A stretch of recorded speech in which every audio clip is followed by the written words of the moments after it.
চ্যানেলে দেখছেন না, 15 শাবান হুজুর বলছেন।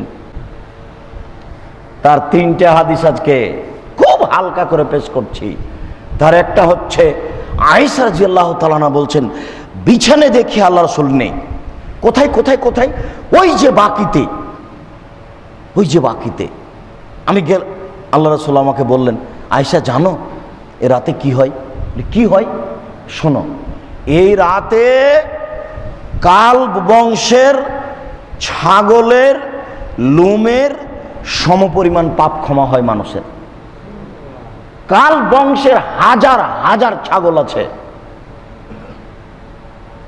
গায়ে যত লোম আছে এই পরিমাণ পাপ ক্ষমা হয়, সেই হলো 15 শাবান। দেখেন জাল হাদিস, এর পাশে সহিহ হাদিস দেখেন, দেখেন একটু পাশে দেখেন। আয়েশা রাদিয়াল্লাহু তাআলা আনহা বলেন, আল্লাহ রসুল রাতে এসে জুতা স্যান্ডেল রেখে আমার পাশে ঘুমিয়ে গেলেন। আমি ভান করে ঘুমিয়ে আছি, দেখি রাসূল কি করেন। আমি কিন্তু ঘুমাইনি, আমি একটু ভান করে ঘুমের ভানে আছি। দেখেন আল্লাহর নবী গায়েব জানেন না, স্ত্রী ভান করে ঘুমিয়ে আছেন এটাই তিনি জানতে পারলেন না, আর আপনার প্রতারক হুজুর বলেছেন যে রাসূল গায়েব জানতেন। কথা বুঝাতে পারলাম না কথা বলা। এবার তো উনি ধীরে জুতা স্যান্ডেল নিয়ে চলে গেলেন বাকিতে। ওখানে গিয়ে তিনি হাত তুলে দোয়া করছেন।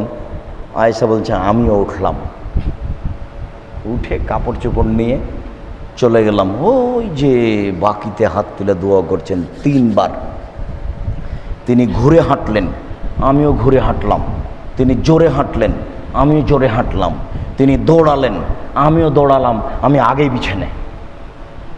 তিনি এসে বলছেন, কি খবর আয়েশা, মোটা শ্বাস কেন, ব্যাপারটা কি? দৌড়িয়ে এসেছে যে এরকম একটা শ্বাস উঠছে। তখন আয়েশা বলছেন যে হ্যাঁ, আমি তো আসলে মিথ্যা কথা বলতাম, কিন্তু আমি মিথ্যা কথা বললে তো জিবরাইল আপনাকে বলে দিবে। আমি আসলে পরীক্ষা করছিলাম আপনি কোথায় যান। এ দেখেন জাল হাদিসে আয়েশা খুঁজছেন রাসূল কোথায়। সহিহ হাদিসে দেখলেন আমি ভান করে ঘুমিয়ে আছি। বুঝাতে পারলাম না। জাল হাদিসে আল্লাহ রাসূল বলছেন আয়েশা জানো এই রাত কি, আর সহিহ হাদিসে এসেছে আয়েশা দেখলেন রাসূল ওই যে হাত তুলে দোয়া করছেন। দৌড়াদৌড়ি হলো দুইজনের মাঝে, এটা সহিহ হাদিস। 15 শাবানের ব্যাপারে আল্লাহ রাসূল বলছেন আয়েশা জানো 15 শাবানে কি হয়? কি হয়? সারা বছরে যত মানুষ মরবে সব লেখা হয়, সারা বছরে যত মানুষ জন্ম নেবে সব লেখা হয়, সারা বছর মানুষে যা খাবে সব লেখা হয়। এটা হলো জাল হাদিস। সহিহ হাদিসে কি আছে?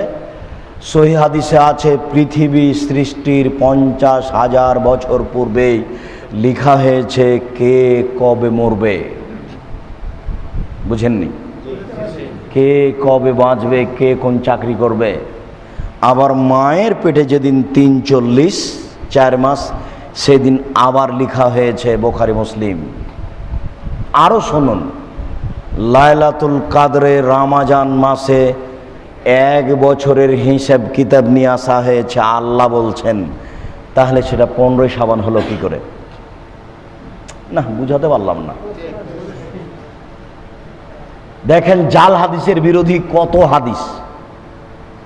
1 নম্বরে বলেন তো কি, মানুষ মরবে কবে আর বাঁচবে আসবে কবে, এটা কবে লেখা হয়েছে?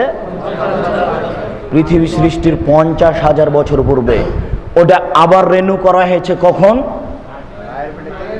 মায়ের পেটে যেদিন 340। প্রতি বছরেরটা আনা হয় কখন? লাইলাতুল কাদরে রমাজান মাসে। তাহলে এটা 15 শাবান হলো কি করে? আবার নাম দিয়েছে শাবে বারাত, একটা আরবি আর একটা ফার্সি।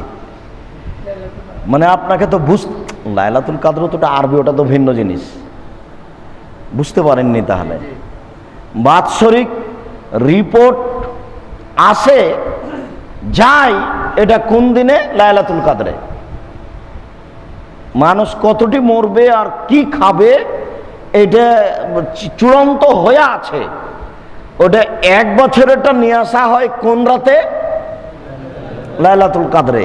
ওদের কোরআন মাজিদে আল্লাহ বলছেন তানাজ্জালুল মালায়েকাতুর রূহ ফিহা বিইজনি রাব্বিহিম মিন কুল্লি আমর, সব কিছু নিয়ে।